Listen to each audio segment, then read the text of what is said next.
Diálogo con Jorge Zelaya.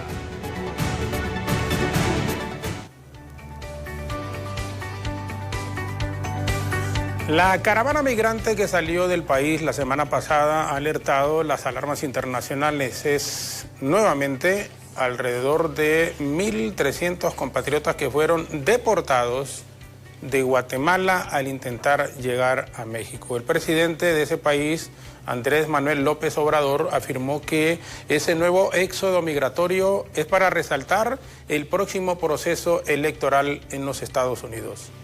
En tal sentido, en el gran país del norte se verá a cabo el 3 de noviembre las elecciones generales. Y hoy nos acompaña vía Zoom el reconocido analista en temas migratorios, don Ricardo Puerta, para conversar sobre cuál es el futuro de nuestro país ante la escogencia del nuevo representante de la Casa Blanca, así como también el panorama de futuras caravanas ante la crisis que se está viviendo por la pandemia. Si antes ya de COVID-19 teníamos éxodos de caravanas, gente incluso que sale todos los días, la diferencia es que no se van en caravana, pero sí muchísimos hondureños están saliendo de nuestro país por las razones que todos conocemos, situación económica desesperante, agobiante que estamos enfrentando. ¿Cuál es el futuro de Honduras? ¿Y qué podría ocurrir con el nuevo cambio de gobierno si es que no gana una vez más Donald Trump las elecciones del 3 de noviembre? Don Ricardo Puerta, muchísimas gracias por acompañarnos y es un placer como siempre tenerlo aquí en el Diálogo de Hola Honduras. Buenos días. Bueno, gracias. La satisfacción es mía que poder colaborar, interactuar con tu programa, que sé que tiene una audiencia muy exquisita y bastante extensa. Gracias, don Ricardo. ¿Cómo ve el panorama y realmente lo que sucedió la semana pasada? La gran mayoría, por lo menos un porcentaje altísimo, han sido deportados desde la frontera con México, otros desde el propio Guatemala, pero ya la mayoría está en nuestro país. Pero tenemos la impresión que esto continuará sin ninguna duda. Pero usted, que es experto en estos temas, por favor. Mira, yo creo que el flujo de migrantes no para. Ese es el primer punto. Segundo, ahí tenemos distintos patrones. El patrón viejo, que es silencioso, por goteo, con coyote, puntos ciegos. Ese evidentemente está en estos momentos, yo te diría que en la última categoría. El que sigue es el movilizado por las redes, pero con grupos pequeños de gente que salen del mismo sitio o grupos familiares que se ponen de acuerdo y todos salen a la vez. Y en ese sentido yo creo que ese es el que probablemente sea el que quede de residuo como opción B para no tener el otro que sería la caravana como estamos acostumbrados a verla, como masiva, mediática, compuesto por unidades familiares de adultos y pequeños. Los otros dos no tienen esa composición como dominante, en el sentido de ahí lo que domina son gente en una edad económicamente productiva y gente que realmente yo te diría que tiene entre 20 y 35 años. Hombres y mujeres, más hombres que mujeres, pero yo te diría que con la experiencia que hemos tenido en la última caravana, la caravana como lo que hemos visto que han disuelto, no vamos a tener eso tan frecuentemente ahora y no va a ser la primera opción. Ok, sí, bueno, no va a ser tan frecuente a nivel de caravanas, pero si usted lo dice en forma aislada, en forma de grupos pequeños, la gente sí continuará. Eso no va a parar. Sí, no va a parar. Tenemos igual la certeza en virtud de la situación económica y con toda sinceridad no solo de Honduras, sino que de todos los países de la región, pero A nosotros obviamente nos interesa más, con el respeto del resto de los países, más nuestro país. Y antes uno siempre veía que se iban a los Estados Unidos, que era el destino primario, que sigue siendo todavía, pero ahora España y Canadá también. Pero la gente que no era profesional universitario, que luchaba a veces en Honduras y decía, hay opciones. Hoy, don Ricardo, la situación es bastante complicada, es muy compleja, e incluso gente que tiene un nivel universitario está abandonando el país por la falta de oportunidades acá. Yo creo que ahí lo que acabas de decir, yo coincido contigo. Tendríamos que agregar la variable COVID, porque la variable COVID introduce una razón, excusa, justificación para detener a un migrante que está de tránsito en Guatemala, en México, bajo la excusa de que déjeme ver el último chequeo que usted tiene de salud. Evidentemente, si tiene el último chequeo, la pregunta es, bueno, pero mire, la fecha que tiene aquí hace ya muchos días y usted puede haber adquirido otra vez se tiene que actualizar eso, porque eso hace muchos días y ya eso está bajo duda, en el sentido de que usted se está moviendo sin cumplir con los criterios de distancia, etcétera, etcétera, en la caravana, y usted puede estar de nuevo contaminado. O sea que el COVID se puede convertir en una razón real o justificada, fabricada, ficticia, que se usa como excusa para deportar al individuo que está en tránsito en Guatemala, y si tiene la suerte de llegar a México, porque hoy en día ya el punto fundamental, antes en México estaba el muro del muro, pero ahora en Guatemala está el muro del muro del muro, en el sentido de que prácticamente esta caravana la desmantelaron completamente.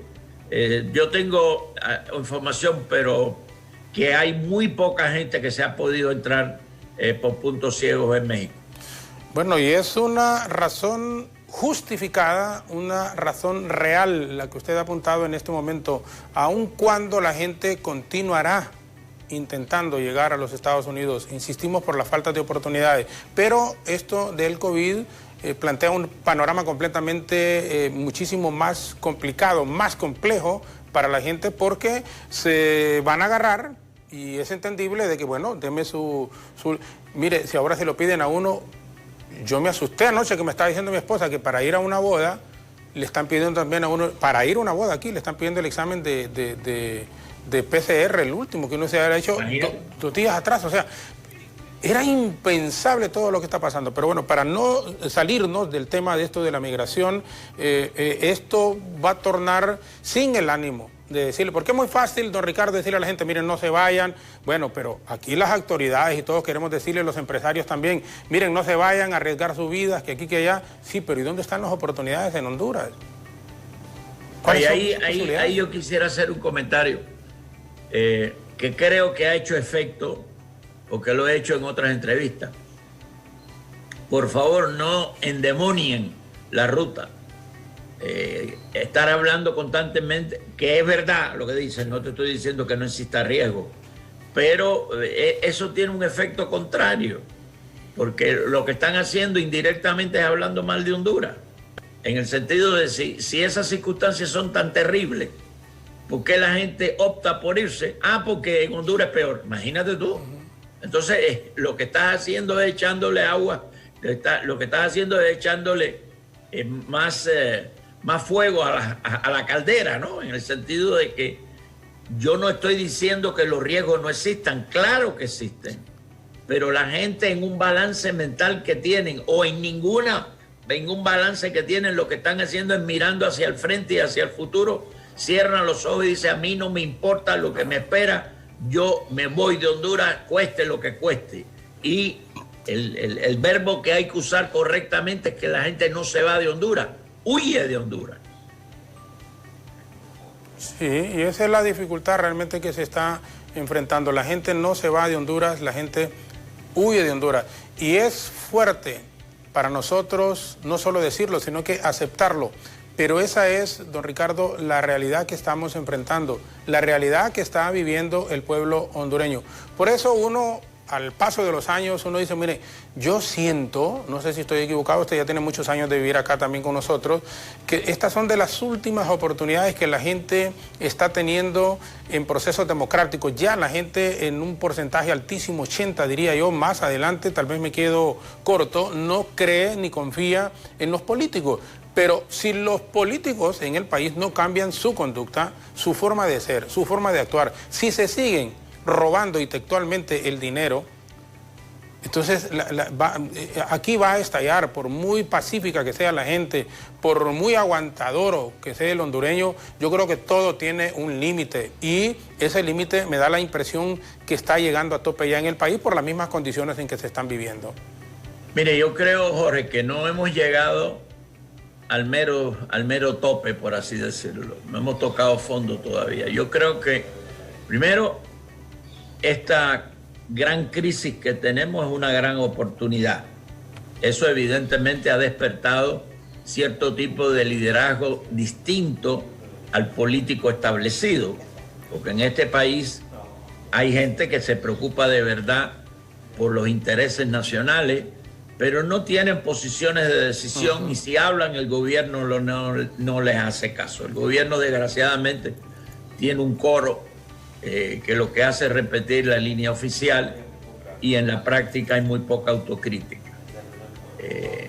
En ese sentido, yo considero de que estamos en una coyuntura extraordinaria para hacer cambios necesarios en este país. Ese es el primer punto.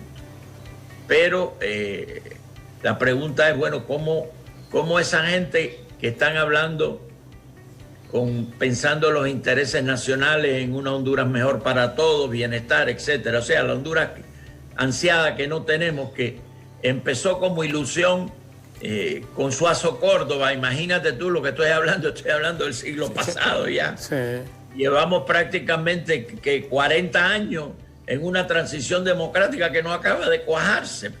Entonces eso evidentemente está ahí, pero lo que quiero señalar es que cuando venga la decisión de Nueva York sobre el hermano del presidente, vamos a entrar en otra etapa distinta de la crisis.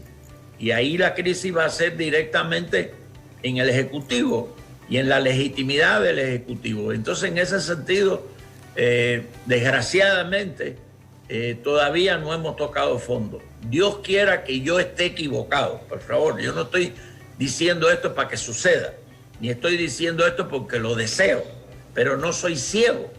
Y lo peor que hay es que negar los hechos que están sucediendo, te convengan o no te convengan. Yo creo que esa actitud la deberían de tomar, ya la tienen muchos hondureños, pero los hondureños que hacen decisiones en el gobierno no tienen esa actitud.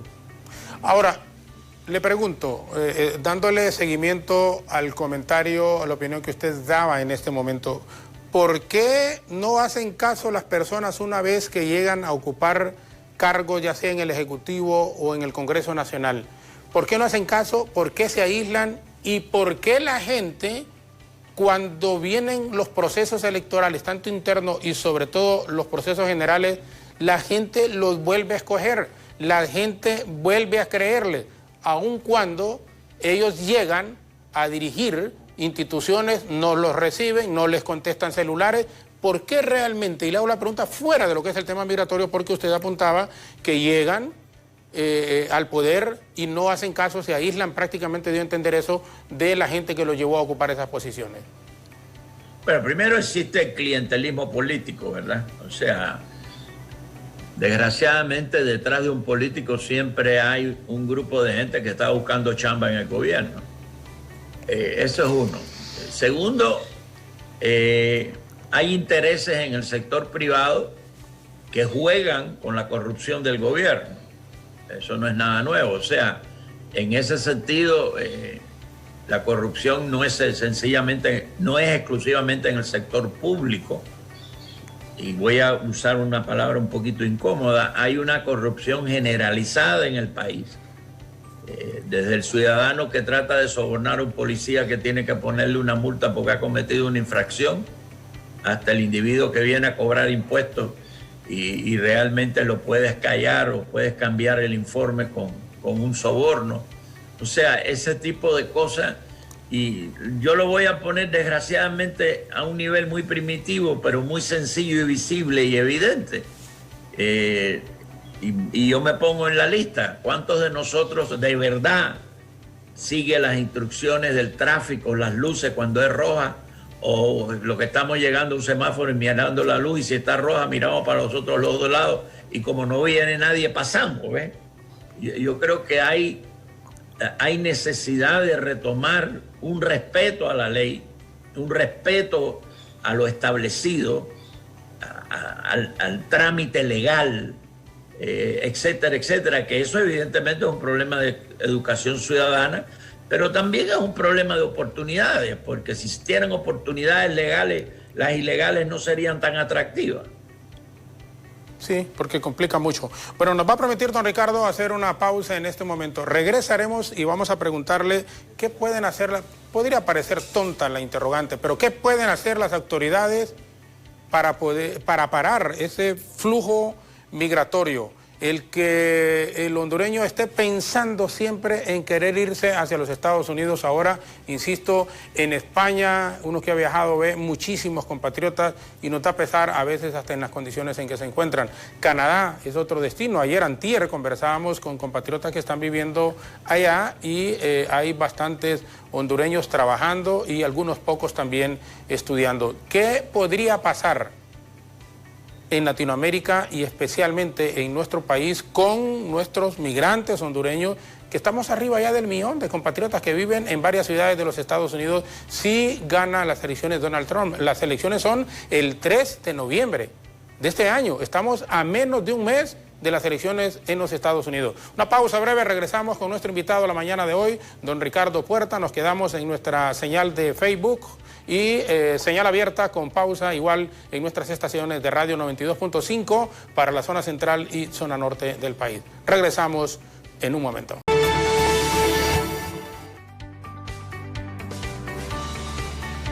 Seguimos conversando esta mañana con nuestro invitado, don Ricardo Puerta, experto en temas migratorios y también haciendo un balance de lo que puede ser para estos países con el proceso electoral del 3 de noviembre en donde busca la reelección el presidente Donald Trump o John Biden, quien podría ser el nuevo mandatario de la gran nación del norte. Primero, ¿cómo podemos prácticamente frenar el flujo migratorio, las autoridades, los países, en que la gente tenga un poco más de cuidado o que no quiera irse hacia los Estados Unidos en este momento, don Ricardo? Bueno, evidentemente la respuesta es muy sencilla, está bien claro, hay que crear oportunidades de empleo que no se tienen, hay que crear condiciones en salud y en educación que no se tienen. Hay que generar, mire, Honduras es incapaz todavía de generar anualmente los nuevos puestos de trabajo que están exigiendo lo que le llaman el crecimiento vegetativo de la población. O sea, todos los años los números pueden estar fluctuando, pero se necesita más de 100,000 puestos de trabajo que hay que crear para incluir las nuevas personas, las personas que han cumplido ya cierta edad y se convierten en una población económicamente activa, pero que no tienen trabajo. Acuérdense, el problema de Honduras, por ejemplo, no es el desempleo, que lo hay. El problema de Honduras es un poquito más serio que eso. Y es el subempleo, en el sentido que aquí hay gente que trabaja todos los días, pero no llega a cubrir el ingreso que necesita para mantenerse él y su familia. Estamos hablando de niveles de subsistencia, necesidades básicas. Si no sale, si el día que sale no llegas a cubrir o no llegas a obtener el ingreso que se necesita, tu familia y tú no cubren las necesidades básicas de supervivencia.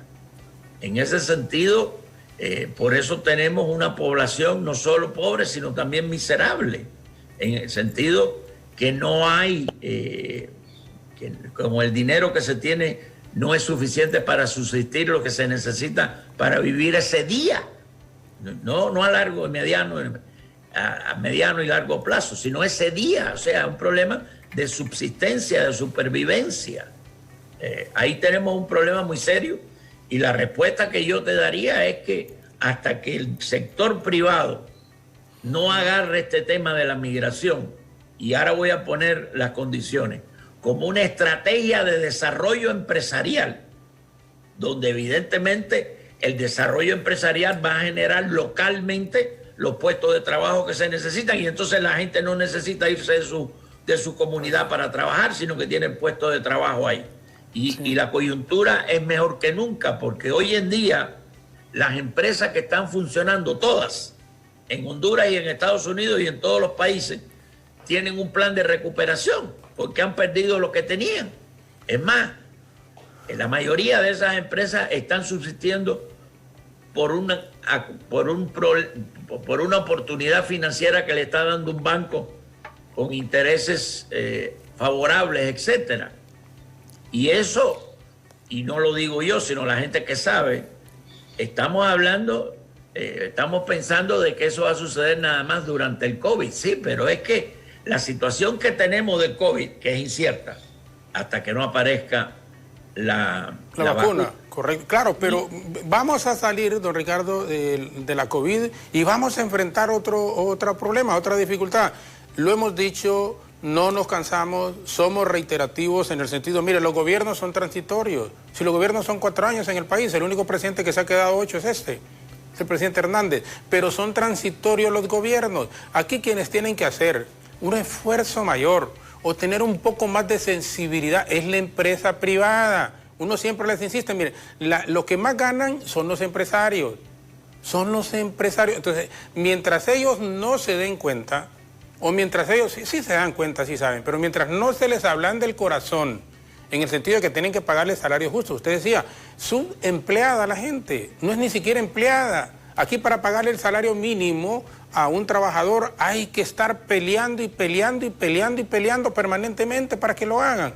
Y los ingresos que perciben de ganancias, en su gran mayoría, la empresa privada que se ha visto golpeada con esto, sí, pero nunca pierden ellos, no pierden. Entonces, tienen que ser más generosos. Aquí uno les dice, los gobiernos pasan.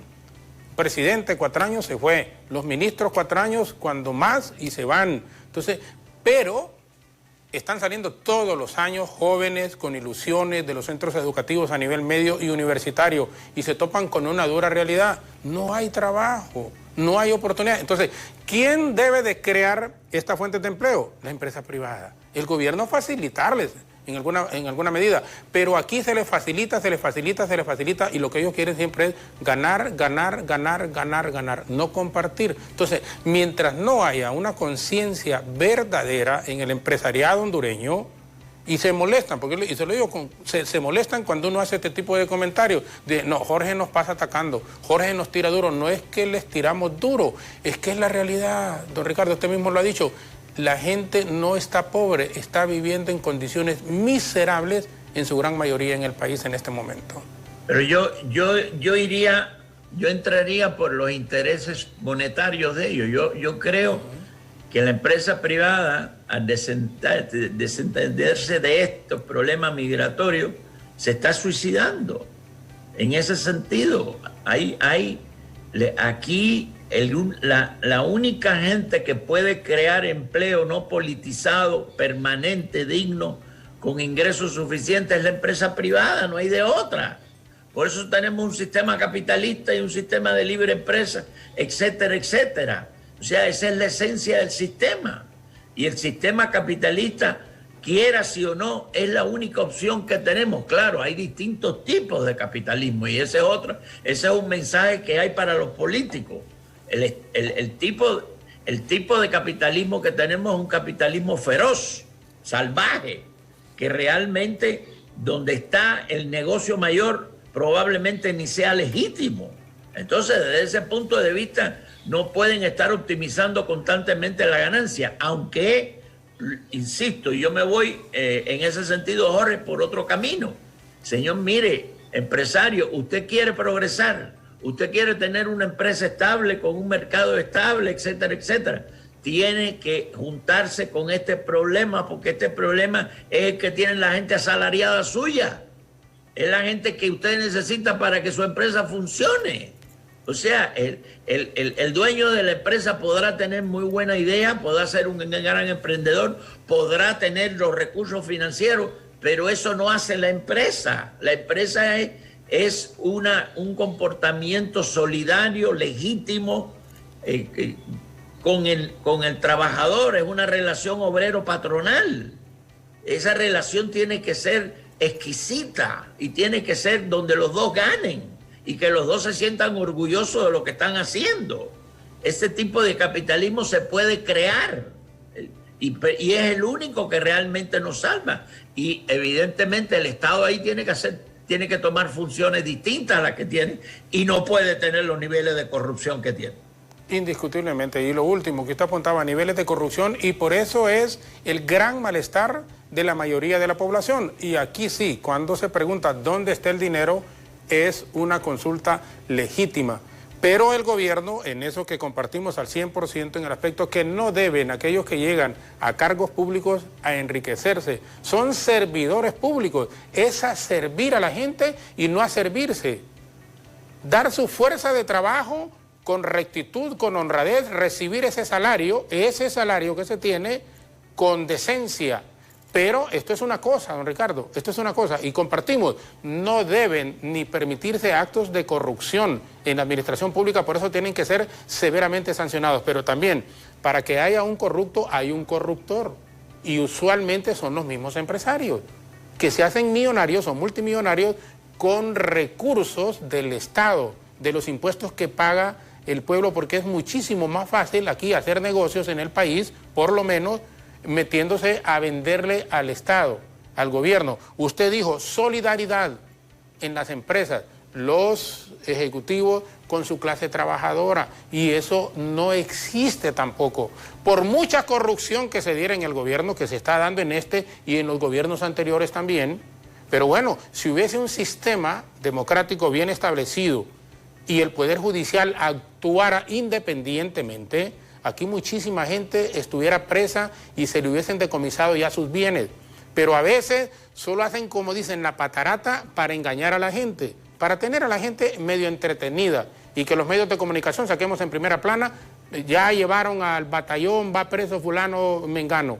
Pero en la práctica es otra cosa la que estamos viviendo. Y no sé si estoy equivocado, pero le consulto en este momento. ¿Es un papel mayor de la empresa privada, si hablamos a nivel de gobierno, empresa privada, el poder generar oportunidades de empleo y pagar salarios justos a la clase trabajadora, o es una actividad compartida entre empresa privada y gobierno? Bueno, el gobierno evidentemente es un triángulo, trabajador, empresario y gobierno. O sea, ahí son tres vértices que si los tres no están trabajando en la misma dirección, el barco se mueve mal o no se mueve porque uno está remando para un lado y otro está remando para el otro. Y el otro punto, y hay que reconocerlo, pero eso es una función de los empresarios, de limpiarse a sí mismos.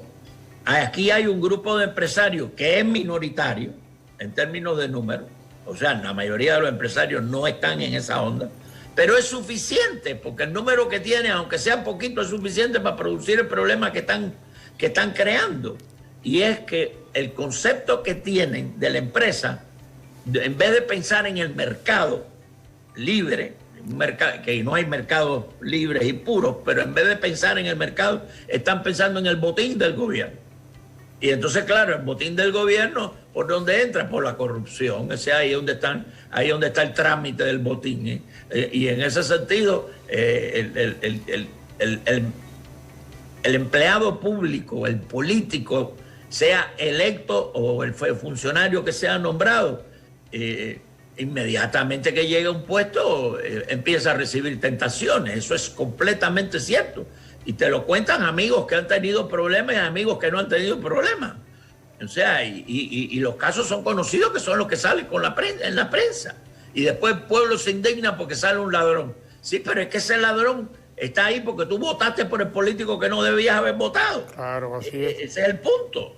O sea, aquí hay que, hay que empezar a distinguir responsabilidades del desastre que tenemos. Y el desastre que tenemos tiene una responsabilidad compartida con todos los ciudadanos que vivimos en este país, sean hondureños, extranjeros. Evidentemente, el fuerte mayor son los ciudadanos extranjeros, los ciudadanos hondureños, que este es el país de ellos en ese sentido. Estoy hablando ahora porque yo soy un inmigrante en este país. Perfecto. Bueno, gracias, don Ricardo. Vamos a cumplir de nuevo pausa. Y Jairo Nahum Fernández Teruel nos dice: buenos días, el gobierno no deja trabajar la empresa privada. Jairo, respetamos por supuesto su opinión, pero también aquí, y lo hemos leído y lo habíamos visto antes, mire, la empresa privada solo quiere que le den beneficios y facilidades los gobiernos. Entonces, esas facilidades trasládenselas también, o esos beneficios, a sus empleados, hombre. Eso es lo que uno les dice, y porque uno los conoce, a la gran mayoría. Bueno, no son ni capaces de tratar como seres humanos, como gente que les ayuda a ellos. No, por eso les digo, se suben a los carros, voltean a ver para otro lado, se hacen los dormidos para que no le hable el conductor que llevan ahí.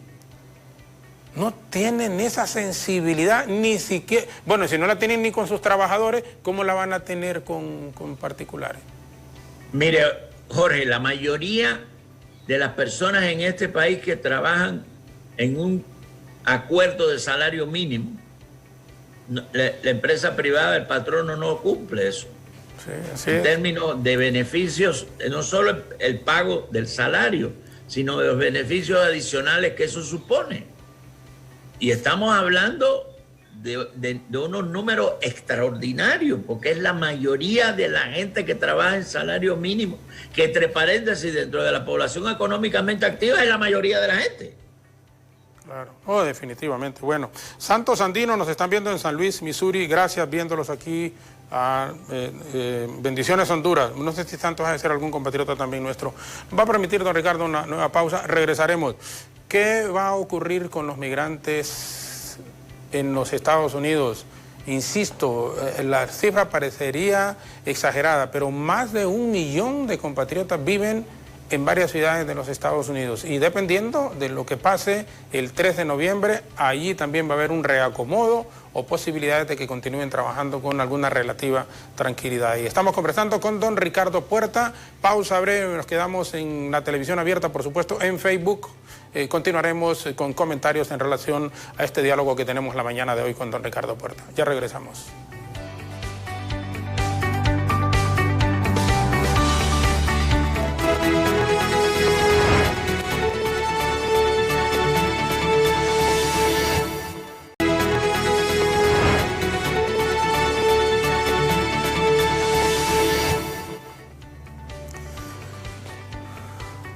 Don Ricardo Puerta, Darío Urbina consultaba en Facebook y comentábamos aquí con Netel en la pausa, lo suspenden cada 3 meses en las maquilas.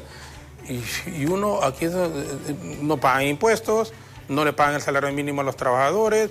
Si usted ve en las instituciones bancarias, es donde menos incluso le pagan a los empleados, esos muchachos, esas muchachas que están, los cajeros. No ganan ni el salario mínimo en la mayoría de las instituciones, ni el salario mínimo, les quieren cobrar el gel. Entonces, ¿cómo uno dice, pucha, cómo es posible que eso ocurra? Esa gente que gana dinero a montón. Bueno, cuando dijeron mayo, junio y julio no van a pagar estos 3 meses, se los vamos a pasar las cuotas hasta final de su préstamo, ya sea de casa, ya sea un préstamo personal, cualquier tipo de actividad. No, en vez de cobrarle los 3 meses, a algunos les están cobrando 15, 16 y 18 cuotas. Por 3 cuotas que tenían que... ¿Por qué no se las pasan esas cuotas ya? Si debían 20 cuotas, bueno, van a pagar 23, vaya estuvo, y que nos las paguen después. Pero así, no, les cobran unos intereses. Entonces uno dice, ¿por qué matan a la gente una vez? Y lo pongo de nuevo y así rápido como ejemplo. Le digo a un gerente de banco, recuerdo, y de pedido Íscale, ahorita quiero Celaya, eso sí. Era de Banco Cuscatlán cuando operaban ellos aquí. René Becerra, sí, René Becerra, hijo. Le digo, mire, Lic, en una reunión de AIBA, que a mí no me ha gustado ir por eso, y así lo digo, no me gustaba porque uno ya los conoce. Pero me dice, señor Ferrer Jorge, mira, dice que te invitan y no vas. Voy a la reunión. Empezaron a hablar solo bellezas y que había que incentivarle a la gente que sacara préstamos. Dijo, voy a hablar, hombre, estamos en el desayuno. Le pido la palabra, le preguntaba al presidente. Yo le digo, mire, ¿sabe por qué la gente no saca préstamos? O la gente, es decir, porque lo ahogan con los intereses. No, no es cierto. Y empezaron, ahí hasta un colega, me acuerdo, director también. No, mira, no te pongas, Jorge, en ese plan. No, si me pongo en ese plan, digo, porque yo lo estoy sufriendo en lo personal. En ese momento yo pagaba mi casa 1.000 lempiras diarios, diarios, si me atrasaba. No puede ser, no me acuerdo, como no, sí puede ser, permítame, le digo, estamos diciendo, entonces bajé yo, estamos ahí en AIBA, bajé, fui a tener el recibo que había pagado un día antes, que de suerte ahí lo andaba. Entonces le digo, mire, me tocaban pagar 28.300 no sé cuánto, como me atrasé un día me cobraron 29.000 porque me dijeron que eran 1.000. Inmediatamente llamó y dice, le digo, ya se te va a arreglar ese problema. Sí, pero me lo arreglaron a mí y porque tuve la oportunidad de conversarlo con ellos. Y las miles y miles de personas que no tienen acceso a ellos. Y eso sigue ocurriendo.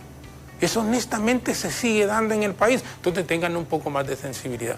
Don Ricardo, le consulto, para los migrantes en Estados Unidos, ¿tiene que ver que gane Trump, que continúe o que Biden sea el nuevo presidente de los Estados Unidos? ¿En qué podría cambiar el panorama para los latinos y especialmente para nuestros compatriotas? Definitivamente, si Trump gana, la situación va a estar igual o peor. Y ahora, ahora tenemos una Casa Blanca con COVID. Esa es nueva. Sí. Esa no la teníamos antes. Y cuando te estoy diciendo eso, no te estoy diciendo que es el equivalente a que un empleado tuyo, tú, o una persona que tú le compras los suministros tenga COVID. Estamos hablando del presidente de los Estados Unidos y ahora viene el punto.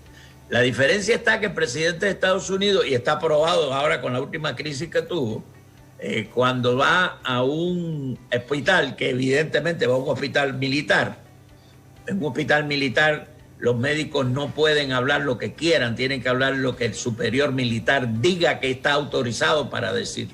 Ya te puedes imaginar lo que viene. El individuo le dan de remedio el último grito de la moda, que evidentemente está en una situación de testeo, de prueba, de experimentación. Y eso tiene unos efectos inexplicables e inimaginables, porque es algo completamente nuevo, es un bombazo que te van a dar para que te arregle. Y eso le pasó a Trump ahora cuando estuvo en el hospital, que le dieron un remedio que le ha subido el ego y el individuo está bajo unos efectos extraordinarios emocionales. Inclusive se cuestionan si en estos momentos tiene la capacidad necesaria para dirigir al país en términos de tener los requisitos mínimos mentales. Y el problema ya no está en su filosofía de vidas, sino en el estado emocional hiper que tiene por el remedio que le han dado, que le ha subido el ego y la energía a unos niveles que antes no tenía, pero con la edad que tiene 73 años, eso no es para que se lo den a una persona que tenga ese tipo de riesgo. Es un riesgo tener la edad que tiene Trump para poder recibir remedios experimentales que ni siquiera están probados con la gente que hay que probarla. Bueno, para ponerte la respuesta sencilla, mira, me voy a ir a la agenda básica de los hondureños en Estados Unidos. Uno, el TPS. Definitivamente hay un problema serio en el TPS. Ahí hay unos 44,000 hondureños. El TPS, la genialidad que tiene es que son gente que llevan desde el Mitch más de 20 años en Estados Unidos trabajando y pagando impuestos, y que realmente son gente que no son carga pública, porque cada vez que tienen que renovar el permiso de trabajo tienen que llenar un cuestionario que te pregunta hasta qué hora vas a hacer tus necesidades y qué es lo que comes de día y cuáles son tus deudas y qué haces con tu ingreso, y evidentemente no puedes tener ningún hijo que tenga problemas de drogas, etcétera, etcétera. O sea, son gente limpia y son ciudadanos ejemplares. Si no los hubieran sacado del TPS. Bueno, ahí hay 44,000. Después de los soñadores, son alrededor de 20,000, que son los muchachos claro, que han llegado a Estados Unidos traídos por sus padres en una forma ilegal. Pero que tienen educación universitaria, hablan inglés perfectamente sin acento porque están educados en Estados Unidos. Ese es otro. El otro punto, que es el mayor, alrededor de unos 400,000 hondureños indocumentados que trabajan y que evidentemente trabajan con empleadores que quieren que se mantengan en silencio. Algunos de ellos los explotan, la mayoría no, pero la mayoría de esos empleadores no quieren perder a esos empleados. Son empleados leales que cumplen con todos los requisitos del patrono para trabajar y que si no cumplen, lo botan, porque no tienen posibilidades de hacer ningún tipo de demanda, de reclamo ante la situación laboral que tienen, porque no están legalizados en el país. Se estima que en Estados Unidos hay 11 millones y esos son los estimados más conservadores. El mismo estimado de Trump es que hay, en vez de 11 millones, 17 millones. Que eso quiere decir que los hondureños estarían alrededor entre 400,000 y 450,000. Acuérdense que en Estados Unidos viven en la comunidad hondureña 980,000 personas que nacieron aquí. El resto ha nacido allá por matrimonio, familias que se han formado, etcétera, etcétera. Pero ahora voy a tu pregunta directamente. Evidentemente, el cambio tiene, gracias a Dios, en estos momentos el puntaje, la ventaja que tiene Biden sobre Trump se aumentó después del debate, que en el debate, en términos de opinión pública, parece que el que ganó fue Biden, en el sentido de las reacciones que se han tenido. Han aparecido más republicanos por Biden, han decidido más independientes por Biden, y además de eso, el voto duro, y no quiero ser triunfalista en el análisis que estoy haciendo.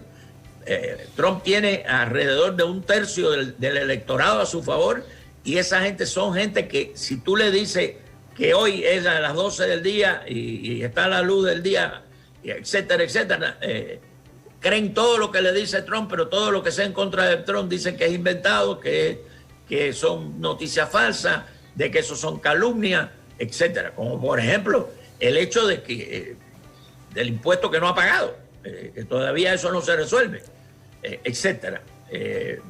Hay dos enfoques distintos. Por ejemplo, Biden tiene, si gana la presidencia, tiene un plan masivo de inversión pública, de crear empleo para que la gente tenga ocupación y tenga capacidad de consumo, tenga capacidad de gasto, etcétera, y que pueda pagar su vida diaria y las necesidades que tiene de su casa, porque están comprando una casa, etcétera. Todo eso, mientras que Trump, el mecanismo que está presentando como para levantar la economía es condonarle o rebajarle los impuestos a la gente que tiene dinero. Las encuestas en el voto popular le dan una ventaja a Joe Biden en este momento sobre Donald Trump. Elecciones martes 3 de noviembre. Tiene, bueno, posibilidades hay, obviamente existen, pero en su concepto, ¿se reelige Donald Trump o tendrá Estados Unidos un nuevo presidente? Mira, yo te voy a poner 3 escenarios. Si la diferencia que tiene Biden sobre Trump es 5% menos, cualquiera de los dos puede salir. Si la diferencia es más de 5% y menos de 10%, el que lleva el puntaje tiene una probabilidad baja de salir, pero el otro no tiene ninguna probabilidad de salir. Pero el que tiene el puntaje, el que va adelante, el delantero, tiene una probabilidad leve, baja. y si la diferencia son dos números, o sea, 10% o más, seguro que sale. Ok, perfecto, pero en este momento se maneja que quien lleva la delantera en ese porcentaje es Biden. Es Biden y después del debate vuelve a brincar a dos números de simpatía. Ya no está en un 8%, sino está mayor de 10%. Hoy Kamala Harris y Mike Pence, que son los candidatos a vicepresidentes, tanto de Joe Biden como de Donald Trump, tienen un debate. ¿Cree que pueda influir en el electorado norteamericano el debate de los vicepresidentes hoy? Yo creo que sí, pero el que más influye es la conducta del presidente y de los debates del presidente, pero los dos influyen. El del vicepresidente sujeto al del presidente. Si el del presidente pierde y el vicepresidente gana, la diferencia no va a cambiar. Sí, no hay mucha diferencia. Ahora, cuando estamos a menos de 4 semanas de este proceso de elecciones generales en los Estados Unidos, ¿qué panorama se pinta para los latinos? Independientemente de quién sea el presidente, si continúa el actual o le gana el rival. Bueno, fíjate, proporcionalmente para la capacidad de voto que tiene la comunidad latina, el porciento de votantes activos en la población latina es un porciento bajo. No es una comunidad políticamente tan activa como otras, como por ejemplo la comunidad negra es mucho más activa que la latina. El otro punto es que la comunidad latina no es un bloque, no es homogénea. Por ejemplo, los latinos, básicamente, y lo conozco porque conozco muy bien la comunidad mía, los cubanos en Miami, dentro de la comunidad cubana, que tiene cierta edad, es pro-Trump. Donde correcto. Está realmente la simpatía de Biden en la comunidad cubana es en los milenarios, los muchachos, los, jóvenes, los hijos de esa gente, los más jóvenes. Sí, son los pero por así decirlo, tercera edad sin duda. Es que son más conservadores, es decir, y se entiende, ¿va? Son más conservadores. Y desgraciadamente votan por la política o lo que dice el gobernante que va a hacer con Cuba. Sí. En ese sentido, Trump es muy bueno inventándose cosas, pero después no las cumple, por supuesto. Sí. Y el otro punto, en Cuba, si la dejan como está, evidentemente el problema es muy serio. Y déjame decirte una cosa que aquí no se comenta. La cantidad de remesas que se le mandan a los cubanos de la misma comunidad cubana a Cuba es extraordinaria. Y hay muchas otras formas de mandar, porque hay gente que viaja y que son parte de la familia, que cuando se van de vuelta para Cuba lo que se llevan es un montoncito de cosas, pero como son tantos en número, es un montonón de cosas que se llevan y alivian la situación. Pero bueno, volvamos al punto suyo, no es homogénea. No es lo mismo el voto mexicano en Texas que el voto cubano en Miami. Para ponerte... Claro, para poner un ejemplo, y estamos completamente de acuerdo. Ahora, regresando también a lo nuestro en todo ello, independientemente de quién gane las elecciones en los Estados Unidos, acá lo que tenemos que crear es oportunidades para la gente y que no esté pensando en irse a los Estados Unidos, independientemente espérate, ahí hay otro punto fundamental. El gobierno de Honduras debería de tener dos planes, uno por si gana Trump y otro por si gana Biden. ¿Cuál es la propuesta del gobierno de Honduras si gana Biden? ¿Cuál es la propuesta del gobierno de Honduras si gana Trump? Lo tienen. ¿Y por qué no lo comparten? Por lo menos que se consulte con gente que maneja esto de alguna forma. Pero es reactivo, ¿no? Claro, si yo fuera el presidente estaría más preocupado en la decisión que viene del jurado de Estados Unidos en el juicio que le están haciendo a mi hermano que si va a ganar Biden. La noticia, el golpe para el sistema hondureño va a ser más fuerte por esa decisión que la decisión de Biden. ¿Por qué va a ser más fuerte o por qué sería más fuerte? ¿Por qué sería más fuerte eso? Bueno, ya sabemos que lo que no se conocen es los años, pero que fue declarado culpable, fue declarado culpable. ¿En qué va a cambiar esa decisión en la culpabilidad en el tiempo que pueda tener Tony Hernández. Una vez que venga el castigo, la sentencia, todos los récords esos son públicos. Entonces ahí se va a banquetear todo el mundo. ¿Ahí se va qué, perdón? Ahí se van a banquetear todo el mundo, en el sentido de que la cantidad de información que hay ahí, que una vez que se haga público ya entonces no es sospecha, sino es evidencia.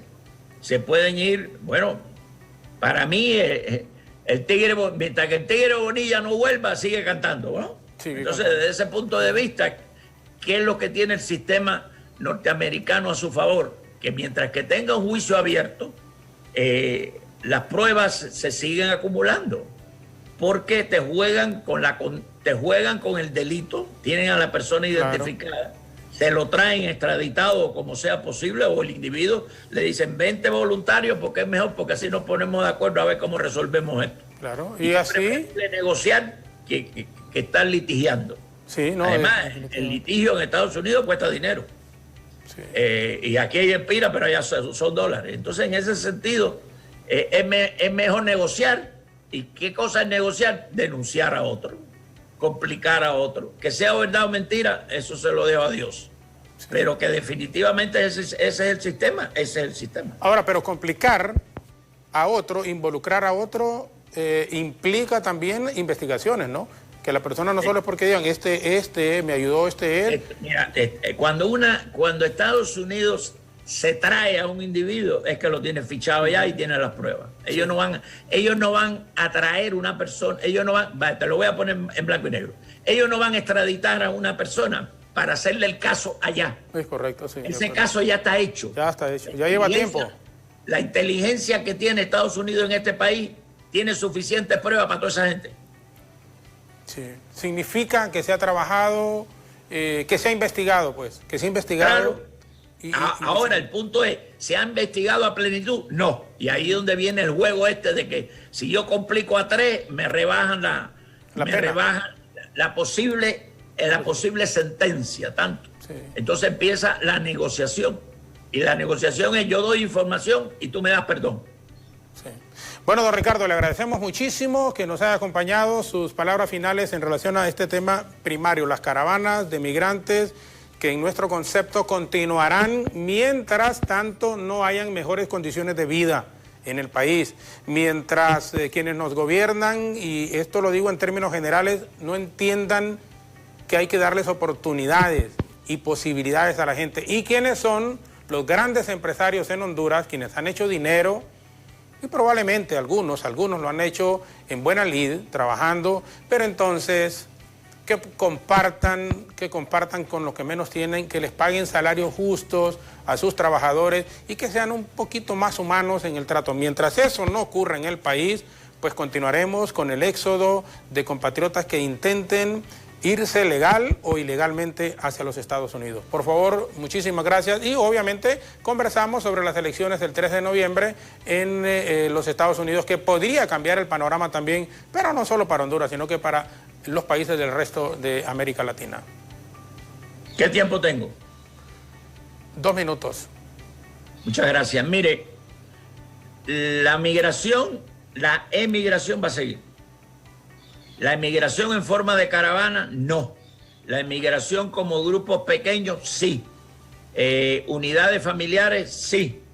Y eso es un gran riesgo y yo creo que es una de las poblaciones más vulnerables que el gobierno de Honduras el gobierno de Honduras y la sociedad civil hondureña deberían de hacer un esfuerzo conjunto para evitar, porque de todos los grupos más vulnerables, ese es el más vulnerable.